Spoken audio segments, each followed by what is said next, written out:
एक आदमी बहुत प्रसन्न नजर आ रहा था, इतना प्रसन्न इतना प्रसन्न। तो उससे उसकी उस प्रसन्नता को देखकर आजू बाजू वाले बड़े ही मतलब जलते थे। कभी कभी किसी की खुशी को देखकर और किसी के सुख को देखकर भी लोग जो है हैरान और परेशान हो जाते हैं। ये प्रसन्न क्यों है, ये सुखी क्यों है, इसके चेहरे पर इतनी प्रसन्नता क्यों है? तो भैया पूछ ही लिया किसी ने कि भैया क्या बात है, आप इतने प्रसन्न क्यों, इतने सुखी क्यों, हमेशा आपके चेहरे पे ऐसी मुस्कुराहट क्यों बनी रहती है? तो उसने बड़ा अच्छा जवाब दिया। बोले सबसे पहले सुबह उठता हूँ मैं, और सुबह उठने के बाद पेपर पढ़ता हूँ मैं, और पेपर पढ़ता हूँ तो मैं नकारात्मक न्यूज़ पहले पढ़ता हूँ, ये मर गया, वो हो गया, इसके साथ घाटा लग गया, उसका नुकसान हो गया, और फिर मैं बोलता हूँ कितना पुण्यशाली हूँ, कम से कम मेरे सब सही सलामत है, हाथ पैर वगैरह, मेरे साथ कुछ गड़बड़ नहीं है, मेरा कुछ बुरा नहीं हुआ। इसलिए बोले मैं ये मानता हूँ मेरे पास बहुत कुछ है, उस बहुत कुछ होने के माध्यम से मैं उतने में हमेशा प्रसन्नता का और अपने आप को संतुष्ट महसूस करता हूँ।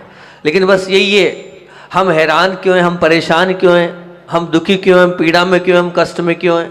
अगर हम देखें तो निश्चित रूप से हमारे पास जो है कि लोग हमेशा अपने आप से दुखी नहीं हैं। लोग किससे दुखी हैं? दूसरों के सुख से दुखी हैं, दूसरे की प्रसन्नता से दुखी हैं। और उनसे पूछा तो उन्होंने क्या कहा कि मैं जो हूँ, मुख्य बात क्या है? मुख्य बात यही है कि मैं नकारात्मक न्यूज़ को पहले पढ़ता हूँ, और नकारात्मक न्यूज़ जब पढ़ता हूँ तो मुझे ऐसा लगता है कि मैं कम से कम मेरे साथ इतना बुरा तो नहीं है, मेरे साथ हमेशा मैं अच्छा ही हूँ। एक बार मैंने एक और वहाँ बताई थी एक बात, एक काम वाली बाई वो बड़ी प्रसन्न रहती थी। जैसे ये प्रसंग आ गया याद तो ये दूसरा प्रसंग मुझे भी याद आ गया। उससे पूछा कि तू हमेशा खुश क्यों रहती है? तो उसने भी क्या सुंदर सा जवाब दिया, बड़ा अच्छा जवाब दिया। बोले मैं हमेशा अपने से नीचे वालों को देखती हूँ, मेरे पास कम से कम एक कमरा तो है, मेरे पास कम से कम गैस चूल्हा तो है, वो देखो वहाँ तो न छत है न चूल्हा है। इसलिए हमेशा मैं आपसे तुलना नहीं करती हूँ। मैं जब आपसे तुलना करने लगूंगी तो हमेशा परेशान रहूंगी। मैं हमेशा तुलना किससे करती हूँ? अपने से नीचे वालों से। तो आप निश्चित प्रसन्न रह सकते हैं, खुश रह सकते हैं, लेकिन कैसे? जब आप अपने से नीचे वालों से तुलना करेंगे तो निश्चित आप हमेशा प्रसन्न रहेंगे। लेकिन होता है ऐसा ना, हम कंपटीशन और कंपैरिजन किससे करते हैं? जो अपने से बड़ा होता है उससे कंपटीशन करते हैं, जो अपने से थोड़ा आगे होता है उससे हम कंपैरिजन करते हैं। नहीं, हमें कंपटीशन और कंपैरिजन करना भी है तो निश्चित रूप से जिनके साथ हम रह रहे हैं और जिनसे जो हमसे थोड़े बहुत भी नीचे हैं उनसे हमें अपने आप में तो हम संतुष्ट रहेंगे और अपने जीवन को बहुत अच्छा बनाएंगे। मैं तो चाहता हूँ आपका जीवन बहुत अच्छा बने, और बहुत अच्छा बने तो कुछ चीज़ें आपके बीच में रख रहा हूँ। इन चीज़ों को अपने जीवन में रखना, आपका जीवन गुड होना चाहिए। और गुड होने के लिए अगर मैं बोलूं तो 3 4 5 चीज़ें आपके बीच में रख रहा हूँ। अगर ये आपके जीवन में हो जाएगी तो आपका जीवन गुड बन जाएगा। सबसे पहली चीज़, गुड एटीट्यूड। आपका गुड एटीट्यूड होना चाहिए। गुड एटीट्यूड बोलते किसको है? गुड एटीट्यूड का तात्पर्य यही है कि हमारे अंदर के राग देश कम हो रहे हैं तो निश्चित मान के चलना हम धर्म के मार्ग में, वही हमारा गुड एटीट्यूड है। राइट एटीट्यूड राग देश बढ़ा सकता है, लेकिन गुड एटीट्यूड में नहीं। समझना मैं क्या बोल रहा हूँ? राइट एटीट्यूड क्या कहलाता है भैया? राइट से मतलब तात्पर्य क्या है कि बिल्कुल अनुशासन में ही रहना, मुझे यही करना, ये राइट एटीट्यूड है। लेकिन गुड एटीट्यूड क्या कहलाता है? गुड एटीट्यूड एडजस्टमेंट सिखाता है। मतलब राइट, गुड, बैड और रॉन्ग। राइट, गुड, बैड और रॉन्ग। तो इसमें ध्यान रखना कि अगर राइट एटीट्यूड पे अगर हम चले तो निश्चित मान के चलना हम फंस सकते हैं। लेकिन गुड एटीट्यूड वाला जो है वो हमेशा अपने आप को सरल और सहज बनाएगा। जैसे कहना चाहिए ना, वो चारों तरफ से सबको लेके चलेगा। गुड एटीट्यूड का सबसे अच्छा, और एक ही आप चाहते हो मेरा गुड एटीट्यूड हो तो एक ही बात है, क्या? गुड एटीट्यूड जिसके पास है उसके पास भगवान है। वो कैसे हो सकता है महाराज जी हमारा गुड एटीट्यूड? आप समझ रहे? एटीट्यूड का है मतलब हिंदी अर्थ क्या होता है? कोई बताएगा एटीट्यूड का हिंदी अर्थ क्या होता है? क्योंकि वो मैं कभी कभी अंग्रेजी शब्द यूज कर लेता हूँ। गुड एटीट्यूड का मतलब क्या? व्यवहार। गुड एटीट्यूड मतलब क्या? बहुत अच्छा व्यवहार। एटीट्यूड का मतलब देखो कितने आप वो कैसा एटीट्यूड बता रहा है, आप ऐसा समझ रहे हो, लेकिन नहीं, यहाँ गुड एटीट्यूड बोल रहा हूँ। गुड लगा दिया है मैंने, तो एटीट्यूड में गुड लग गया तो गुड व्यवहार हो गया है वो। ध्यान रखना, आप वहाँ मत जाना, अभिमान में मत जाना। यहाँ गुड लगाने के कारण उसकी परिभाषा बदल गई है, इसे मैंने उसको समझा दिया। अच्छा व्यवहार, तो अच्छा व्यवहार अगर आप चाहते हो गुड एटीट्यूड करना, तो एक ही नियम में आपको दे रहा हूं, आपके जीवन में गुड एटीट्यूड हो जाएगा। अपने जीवन में आप शिकायत खत्म कर दो, कंप्लेंट, नो कंप्लेंट वाला जीवन वाला गुड एटीट्यूड वाले बन जाओगे आप। आपके जीवन में कभी भी कंप्लेंट नहीं होना चाहिए, शिकायत नहीं होना चाहिए। जिनके जीवन में शिकायत नहीं, ये मान के चलना उनका जीवन गुड एटीट्यूड से भरा हुआ है। अब बताओ आप कैसे एटीट्यूड वाले, गुड वाले कि बैड वाले? गुड वाले कि बैड वाले? गुड वाले। नितेश बोल रहा गुड वाला। शिकायत कभी नहीं करते हो? अभी धर्म पत्नी से कुछ नहीं बोलते हो हैं? कभी कुछ नहीं? कहाँ है इसकी धर्म पत्नी? है कि नहीं? दिख नहीं रही है, घर पर ही है। ध्यान रखना, गुड एटीट्यूड अगर आप चाहते हो तो कभी भी शिकायत मत करना। जो शिकायत भरा जीवन जिसका होता है उसका जीवन कभी भी गुड एटीट्यूड नहीं, कंप्लेंट नहीं, नो कंप्लेंट वाला जीवन बनाओ, आप गुड एटीट्यूड के मालिक बन जाओगे। और मैं चाहता हूं आप गुड एटीट्यूड रहे आपके जीवन में। नियम ले लो, मैं तो बोलते ही हूँ मुझे किसी से कोई शिकायत नहीं है। मेरे ध्यान की लाइन है ना, मेरा मंत्र है, 3-4 मेरे मंत्र हैं, इसमें भी कल्याण है, ठीक है ना? कुछ मंत्र तो याद कर ली तुमने ना, तो मेरे ध्यान के मंत्र हैं, मुझे किसी से शिकायत नहीं है, इसमें भी कल्याण है। तो आप इतना नियम ले लो, मैं अपने जीवन को शिकायत से, अपने जीवन को शिकायत से रहित रखूंगा। और क्या मेरे जीवन में शिकायत नहीं रहेगी, मैं कभी किसी चीज़ का कंप्लेंट नहीं करूंगा, कभी किसी चीज़ की शिकायत नहीं करूंगा। अगर ऐसा जीवन बन गया तो निश्चित मान के चलना आप गुड एटीट्यूड के मालिक बन जाएंगे। फिर उसके बाद है गुड अट्रैक्शन। क्या? Good attraction. गुड अट्रैक्शन का तात्पर्य यही है कि जब भी कहीं कुछ अच्छा देखो तो आप उसकी तारीफ करो, प्रसन्नता, उसमें ताली बजाओ, ताली बजाना चाहिए। जैसे गुड अट्रैक्शन का तात्पर्य क्या है? हमारे बीच में भोपाल वाले आए, ये गुड अट्रैक्शन था, यहाँ क्या लेना देना उनको, लेकिन नहीं, गुरु के प्रति गुड अट्रैक्शन था इसलिए जुड़ गए। उन्होंने कहा महाराज जी कह रहे हैं मुझे मानना पड़ेगा।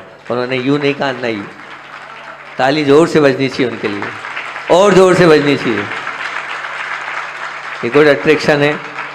निश्चित रूप से जब भी कभी अच्छा दिखे आपको तो आप बिल्कुल उनके लिए कहना चाहिए कि नहीं ये बहुत अच्छा काम है। और कहीं अच्छा दिखे आपको, आप बिल्कुल अपने आप को अच्छा बनाना चाहते हो तो आप उसमें बिल्कुल समर्थन करो। जैसे मान लीजिए कोई मर्यादा वाली, मैं हमेशा बोलता हूँ, कोई मर्यादा वाली माँ अगर कपड़े पहन के आती है, सर ढक कर आती है, तो मैं लगता है गुड अट्रैक्शन है ये, निश्चित रूप से मर्यादा में है ये। मुझे लगता है कुछ बिछड़ी पहन के आइए, कुछ कांच की चूड़ी पहन के आइए, लाख वाली चूड़ी पहन कर आइए, सिर में मांग है और पैर में बिछड़ी, ये सब चीज़ें हैं क्या? ये गुड अट्रैक्शन है? आज गया, समाप्त हो गया ये जमाना। जब भी आपको देखे कम से कम तारीफ तो करो, प्रसन्नता तो करो कि हाँ बहुत अच्छा व्यक्तित्व है, कैसे जीवन को जी रहा है, ये गुड अट्रैक्शन आपका रहेगा। तो निश्चित रूप से कोई तपस्वी को देखो और तपस्वी को देखकर आपके अंदर भाव होना चाहिए कि निश्चित रूप से क्या तपस्या है इनकी। कोई त्याग को देखो, उस त्याग को देखकर आप समर्थन करो कि नहीं बहुत अच्छी बात है कि कितना अच्छा तप है, कितना अच्छा त्याग है। आपको याद आना चाहिए, मुझे हमेशा गुड अट्रैक्शन की बात याद आती है तो मुझे तलवारा घाट की वो घटना याद आती है और हमेशा इसको सुनाता हूँ मैं जब भी गुड अट्रैक्शन की बात आती है।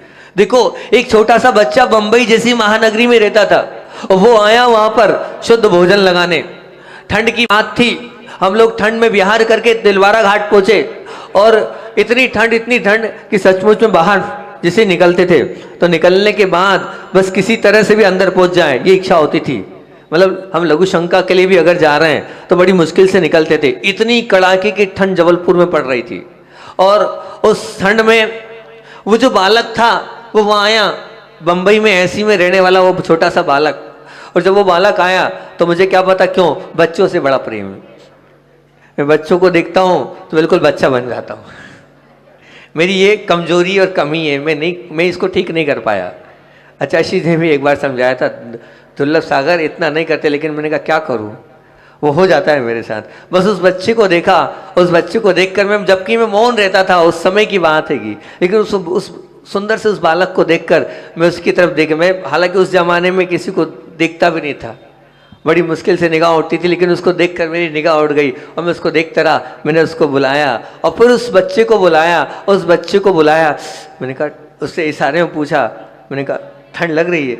इशारे में उस बच्चे ने मुझसे बोले हाँ लग रही है। तो फिर वो बच्चा उस दिन तो चला गया, फिर अगले दिन फिर आया, फिर उस बच्चे से पूछा मैंने, क्यों मैंने उससे इशारे में पूछा नींद आ रही थी। अगले दिन फिर वो बच्चा आया नमस्ते करने, तो उसने बोला नहीं मुझे नींद नहीं आ रही थी। मैंने क्यों? मुझे आपकी चिंता हो रही थी कि आप तो जो है वो बिल्कुल वस्त्र भी नहीं पहनते हैं, और आप तो माँ बता रही है आप चटाई भी नहीं लेते हैं, आपको कैसी नींद आ रही होगी? मुझे आपकी रात भर चिंता हो रही थी। ये कोई अट्रैक्शन है? उस छोटे से बालक को मेरी चिंता थी, मेरी मतलब पूरे महाराजों की चिंता थी कि देखो महाराज लोग कैसे, हम तो यहाँ पर कपड़े पहने, हमने तो रजाई भी ओढ़ ली, लेकिन महाराज जी किस प्रकार से तप कर रहे होंगे और किस प्रकार से। महाराज जी बताओ आपको नींद आई कि नहीं? उसने मुझसे, मैं उससे पूछ रहा हूँ इशारे में, तुम्हें नींद आई कि नहीं? और बच्चा मुझसे पूछ रहा है महाराज जी बताओ हम तो ठीक है लेकिन आपको नींद आई कि नहीं? उसको उस तप पर, उस तपस्या पर, उस त्याग पर निश्चित रूप से वो है आपके अंदर है कि नहीं बताओ? ऐसा अट्रैक्शन होना चाहिए आपका। जहां अच्छा दिखे वहां बिल्कुल आप अट्रैक्ट हो जाओ और प्रशंसा करो, तारीफ करो। अगर आप तारीफ कर रहे हैं, प्रशंसा कर रहे हैं, ये निश्चित मान के चलना आप देख, है ना, हमारे क्या होता है, हम लोग तो क्या करते हैं, देख दूसरों की बढ़ती को, कहाँ ऐसा होता, कहाँ है, नहीं होता ना ऐसा। और जबकि और एक और लाइन क्या है, नहीं नहीं नहीं नहीं नहीं, बहुत सुंदर नितेश, वेरी गुड, बहुत है। बोलो बोलो तेज आवाज में बोलो। गुणी जनों को देख मेरे प्रेम उमड़ आए, ये आना चाहिए। अगर आप सच्चे धर्मात्मा हो तो आपको गुणीजनों को देखकर प्रेम उमड़ना चाहिए, तभी तो गुड अट्रैक्शन होगा, नहीं तो नहीं होने वाला गुड अट्रैक्शन। बिल्कुल आपके अंदर होना चाहिए नहीं, वास्तविकता में इन्होंने बहुत अच्छा काम किया, ये करने योग्य है, और हम तो इनको बार बार नमन करते हैं, बार बार इनके लिए हम समर्थन करते हैं। अगर ये हमारे जीवन में आ गया तो गुड अट्रैक्शन है। मैं जाता हूँ, आपका गुड एटीट्यूड हो, शिकायत से भरा जीवन नहीं होना चाहिए, वो गुड एटीट्यूड कहलाता। और गुड अट्रैक्शन यही कहलाएगा कि जब भी अच्छा दिखे आप पीठ थपथपाओ, जब भी अच्छा लगे आप बिल्कुल उसके तरफ समर्पित हो जाओ, और फिर उसके बाद अटेंशन टू गुड। क्या बोल दिया मैं तो इतना बोल रहा हूँ। गुड अट्रैक्शन का तात्पर्य एक और बता दो, भूल जाऊंगा। गुड अट्रैक्शन मतलब सम्यक दर्शन। गुड अट्रैक्शन मतलब क्या? सम्यक दर्शन। सम्यक दर्शन क्या है? गुड अट्रैक्शन ही तो है। सम्यक दर्शन मतलब गुड अट्रैक्शन। आप अगर सम्यक दृष्टि है तो गुड अट्रैक्शन होना चाहिए सम्यक दृष्टि के प्रति आपका, कि सम्यक दृष्टि है। और तीसरा क्या है? Attention to good. क्या बोल रहा हूं? Attention to good. क्या बोल रहे हैं महाराज जी? इसका तात्पर्य क्या आ रहा है कि जब भी कुछ अच्छा होने जाए अटेंशन हो जाइए आप, और उस करने के लिए अंदर से हॉबी हो जानी चाहिए। मान लीजिए क्या अटेंशन टू गुड क्या है कि भैया वेदी प्रतिष्ठा है और मुझे जाना है, आना है, और आप आ गए, ये अटेंशन टू गुड था। सुबह उठ के आना पड़ा संस्कार को, वैसे आता नहीं है लेकिन आज आ गया, अटेंशन टू गुड। हम अटेंशन हो जाए 10 लक्षण के लिए। मान लो हमारे यहाँ 10 लक्षण का पर्व है, उस 10 लक्षण के पर्व के लिए हम क्या करेंगे? ये अटेंशन टू गुड हमारे जीवन में ये होना चाहिए। हर अच्छे काम के लिए, आने वाले उस कल के लिए, अपने जीवन को अच्छा बनाने के लिए अटेंशन हो जाएंगे, उस कार्य में अपन अपने आप को लगा लेंगे, तो ये कहलाता है अटेंशन टू गुड। कोई अच्छा रहा है, मान लीजिए अष्टमी चतुर्दशी आ रही है और मन बना लें अष्टमी और चतुर्दशी के लिए कि अष्टमी और चतुर्दशी महान पर्व आ रहा है और मैं क्या करूंगा? उपवास करूंगा। मैं क्या करूंगा? एकासन करूंगा। मैं क्या करूंगा? घर गृहस्थी का त्याग करके और साधना करूंगा। ये अटेंशन टू गुड, अच्छे के लिए अटेंशन हो जाना निश्चित रूप से ये भी एक अपने आप में बहुत बड़ी बात है। जब आप अच्छा देखोगे और अच्छे के लिए अटेंशन हो जाओगे, उसके लिए आप तैयारी कर लोगे, तो ये जीवन भी आपका बहुत महान और अच्छा जीवन बन जाएगा। अगर हम अटेंशन टू गुड्स वाले जीवन को नहीं जिएंगे तो निश्चित मान के चलना जीवन तो हम जी रहे हैं, लेकिन जैसा जीवन जीना चाहिए वैसा जीवन नहीं जी रहे हैं। तो अटेंशन टू गुड है या नहीं है आपके जीवन में? आपके मन में तैयारी होती है कि हम 10 लक्षण आ रहे हैं तो हम ये करेंगे। इतना सुंदर यहाँ पर संयोजना बन रही है, कोई छोटी मोटी संयोजना नहीं है। इस संयोजना के लिए आपने क्या तैयारी करी, क्या मन बनाया, क्या सोचा, क्या करूँगा मैं इस कार्य के लिए?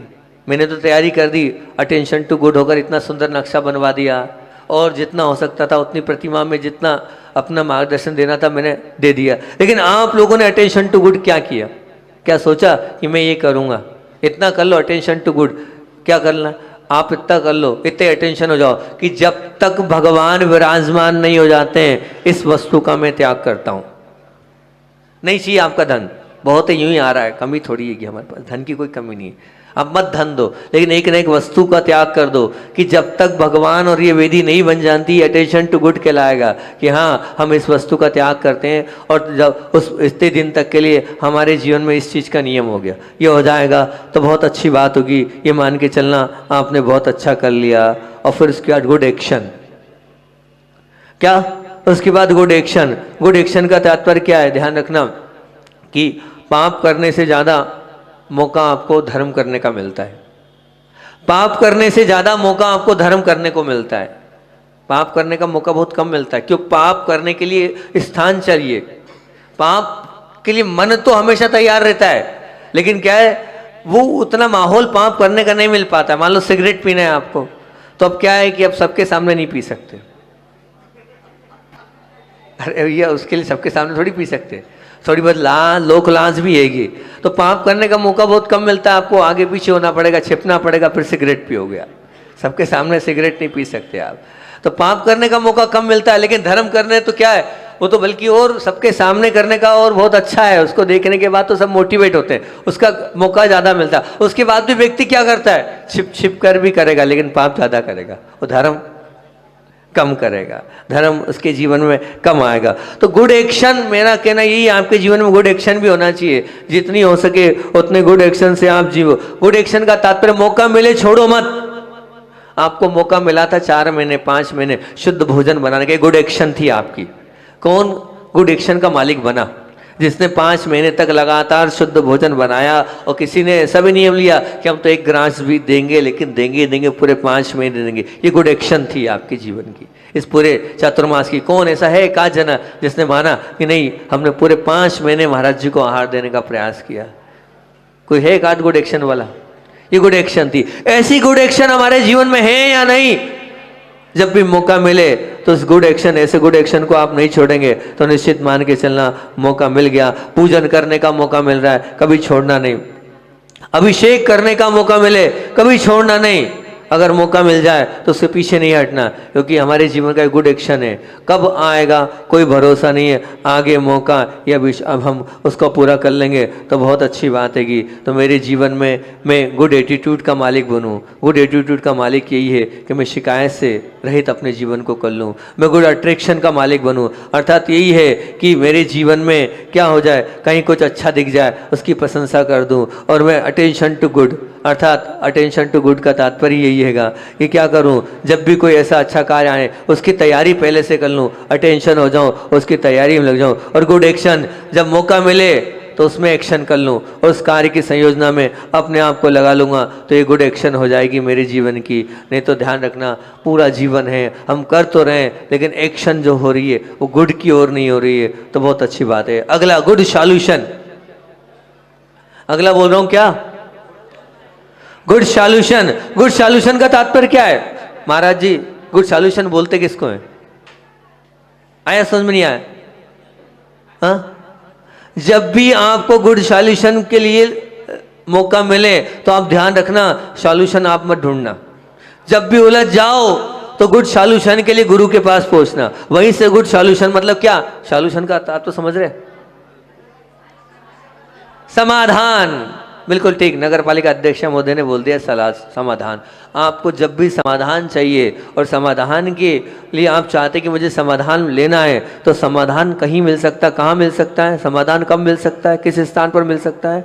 गुरु चरणों में पहुंचकर ही आपको समाधान मिल सकता है। बाकी ध्यान रखना, समाधान और कहीं भी नहीं मिलना। वो रागी द्वेषी आपको समाधान नहीं देने वाला है। जिसने जीवन ही नहीं जिया वो आपको समाधान नहीं देगा। निश्चित मान के चलना। मेरे पास जब कोई नई बहू आती तो मैं उसको यही बोलता हूँ, क्या बोलता हूँ कि ध्यान रखना, इतना सा नियम ले लो। सिर्फ क्या नियम ले लो कि अपने घर की बुराई, अपने घर की शिकायत, अपने घर की कोई भी ऐसी कमी हम सबके बीच में नहीं खोलेंगे। फिर क्या करें, हम कहाँ जाएं अपने आप को? तो मैंने बोला मेरे पास आ जाना, मैं तैयार बैठा हूँ, मैं आपको गुड सॉल्यूशन दूंगा। वो नहीं देंगे, ना देने वाले हैं और ना दे सकते हैं। ध्यान रखना, वो लड़ाई झगड़ा ही कराएंगे और तोड़ने का काम करेंगे। तो गुड सॉल्यूशन अगर आपको जीवन में चाहिए तो आपको गुरु चरणों में आना होगा। वहां अपनी बात को रखोगे तो आपको सच्चा मार्गदर्शन मिलेगा और अच्छा मार्गदर्शन मिलेगा। वो आपको समीचीन रास्ता बताएंगे कि नहीं भैया तुम कहाँ गलत हो और तुम्हें क्या करना चाहिए। तो कभी भी अपना सॉल्यूशन के लिए आपको जाना है तो कहाँ जाना है, हमें गुरु चरणों में पहुँचना है। गुरु ही एक ऐसे हैं जो सच्चे मार्गदर्शक है। हमारा जीवन और हमारे जीवन की बागडोर हमें गुरु चरणों में और गुरु के हाथों में सौंप देना चाहिए और कुछ निर्णय तो उनके हाथ में छोड़ देना चाहिए। कुछ निर्णय तो उनके पास छोड़ने देना चाहिए कि महाराज जी आप जानो और आपका काम जाने। हालांकि मैं बहुत परेशान हो जाता हूँ, सब लोग मुझे धर्म संकट में फंसा देते हैं, सब लोग मुझे धर्म संकट में उलझा देते हैं। अब हर बात में बोलूँ आप महाराज जो आप बोलोगे वो, चाहे दान का मामला हो, चाहे त्याग का मामला हो, चाहे और कोई भी मामला हो, वो पूरा मेरे पे सौंप देते हैं। अब मेरे माथे पे भी सिकन आ जाती, मैं क्या करूँ। जब कोई व्यक्ति मेरे पे ढोल देता है तो मेरे को बहुत सोचना पड़ता है, समझना पड़ता है, फिर उसके बाद निर्णय देना पड़ता है। तो मैं यही चाहता हूँ कि गुड सॉल्यूशन आपके जीवन में आपको लेना है तो आपको गुरु चरणों में पहुँचना होगा। और अंतिम और बहुत सुंदर सा बिंदु 6वें नंबर का, गुड रिलेशन।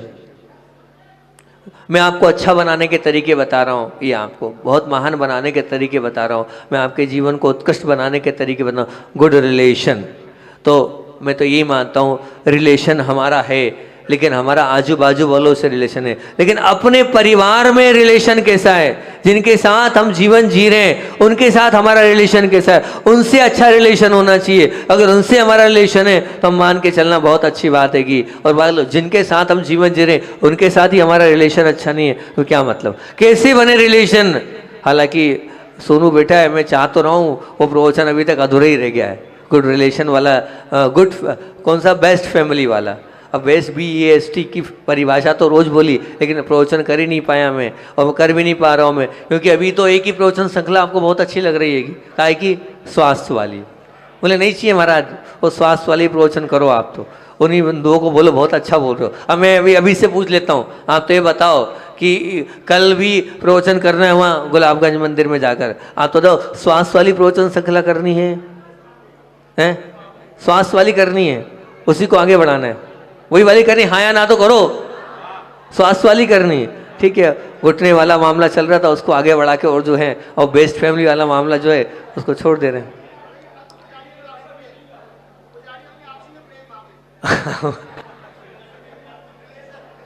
तो गुड नेचर वाला कर दें,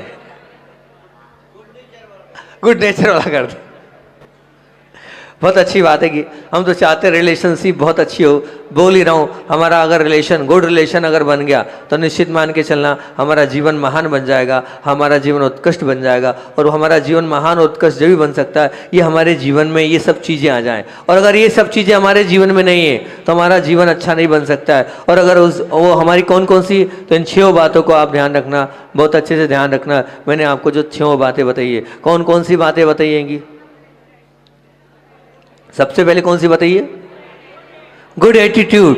और गुड एटीट्यूड का मतलब क्या है, शिकायत से भरा जीवन नहीं। बोलो बोलो, पक्का सब लोग शिकायत नहीं करेंगे, बोलो नियम ले रहे हैं कि हाँ हम शिकायत नहीं करेंगे, ले रहे हैं नियम, बोलो हाँ या ना तो करो, अरे बोलो तो, कोई बोल ही नहीं रहा, हमारा जबरदस्ती बुलवा रहे हो, बहुत अच्छी बात है। और दूसरी बात यह है कि गुड अट्रैक्शन, जब भी अच्छा दिखेंगे ताली बजाएंगे और तारीफ करेंगे, प्रसन्नता करेंगे, पीठ ठोकेंगे, क्या ये बहुत अच्छा है, ये हो गया गुड अट्रैक्शन। और अटेंशन टू गुड, बस कुछ न कुछ अच्छे की तैयारी, जब भी ऐसा कुछ अच्छा होगा उसकी तैयारी के लिए, और जो अच्छा होने वाला है उसके लिए हम तैयार रहेंगे और हमेशा समर्थन करेंगे उसका, और उसकी तैयारी में लग जाएंगे, अटेंशन टू गुड। और कुछ जब मौका मिलेगा तो उसकी एक्शन के लिए, गुड एक्शन के लिए हम तैयार रहेंगे और हमेशा उसमें पीछे नहीं रहेंगे, ठीक है ना। जब मौका मिले हम तुरंत तैयार हो जाएंगे, चाहे त्याग की बात हो, चाहे दान की बात हो, चाहे अपने जीवन को अच्छा बनाने की बात हो, तो उस गुड एक्शन में भी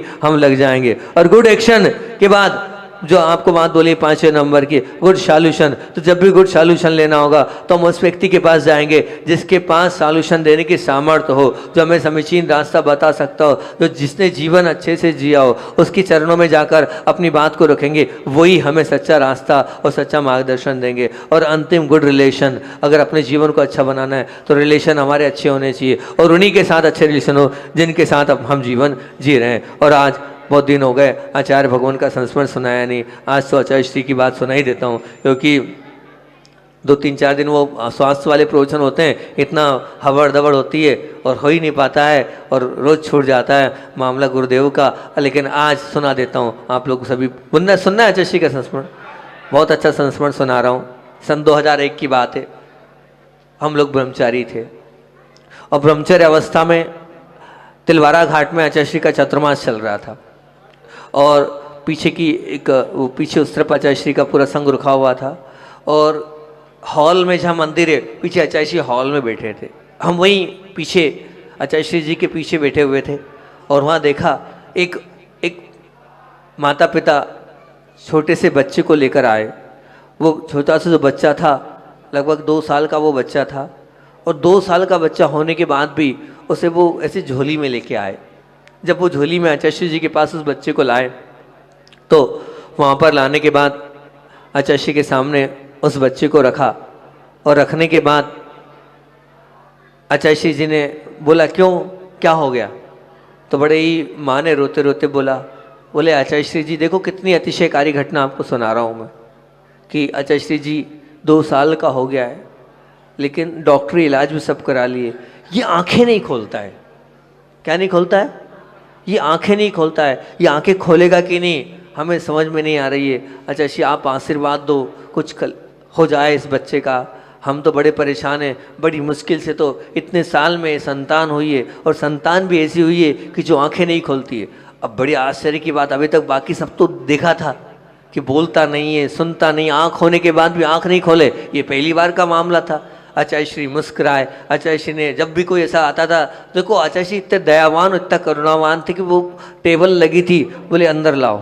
आचार्य श्री ने इशारा किया, हमने टेबल हटाई और अंदर ले आया। आचार्य श्री ने उस बच्चे को आशीर्वाद दिया, ऐसा मुस्कुराते हुए ओम ओम ओम बोला, उस बच्चे ने आंखें खोल दी। उस छोटे से 2 साल के बच्चे ने आंखें खोल दी जिसने आंखें नहीं खोली थी।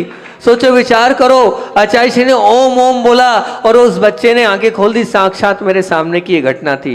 मैं दंग रह गया कि क्या है। वो माता पिता बिल्कुल रोने लग गए कि आचार्य श्री जी बच्चा अभी तक नहीं देखता था।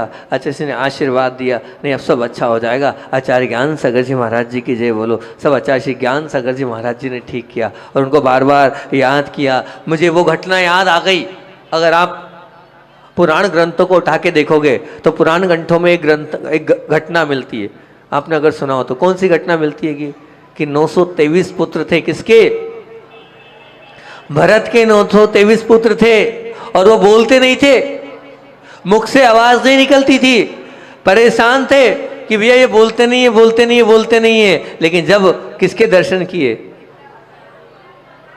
जब आदिनाथ भगवान के दर्शन किए और जैसे ही दर्शन किए तो अपने आप वो बोलने लग गए। तो शायद ऐसे कुछ पूर्व भाव का होगा, उसको दर्शन ही आचार्य श्री के करना होंगे और दर्शन ही आचार्य श्री के करने के लिए शायद उसकी आंखें बंद होगी और उसने प्रथम दर्शन किए। ये पूज्य गुरुदेव की महिमा है, ऐसी उनके तप त्याग और तपस्या की महिमा है। अगर वो किसी को निगाह उठाकर देख लेते थे तो निश्चित रूप से उसकी बीमारी दूर हो जाती थी, उसके रोग दूर हो जाते थे, उसके कष्ट दूर हो जाते थे। हम भी इतनी साधना कर लें, हम भी इतने अपने आप को पावरफुल बना लें, हम तो अभी हाथ से यूं करके बीमारी दूर करने का प्रयास कर रहे हैं, उसमें भी किसी की हो रही है और किसी की नहीं हो रही। इतनी उत्कृष्ट साधना कर लें कि बस देखें और भावना भाए और उसकी पीड़ा दूर हो जाए, तो हम मानेंगे कि हम गुरुदेव के उस पथ चिन्ह पर चल रहे हैं। नहीं तो अभी तो सिर्फ क्या है, छलावा है और क्या है, झूठापन है। वो देखा है मैंने गुरुदेव को, उनकी उस आँखों को देखा है, उनके इशारों को देखा है, उनके हाथ उठाने को देखा है, उनकी सद्भावनाओं को देखा है। और एक नहीं, मेरे जीवन में से सैकड़ों केस हैं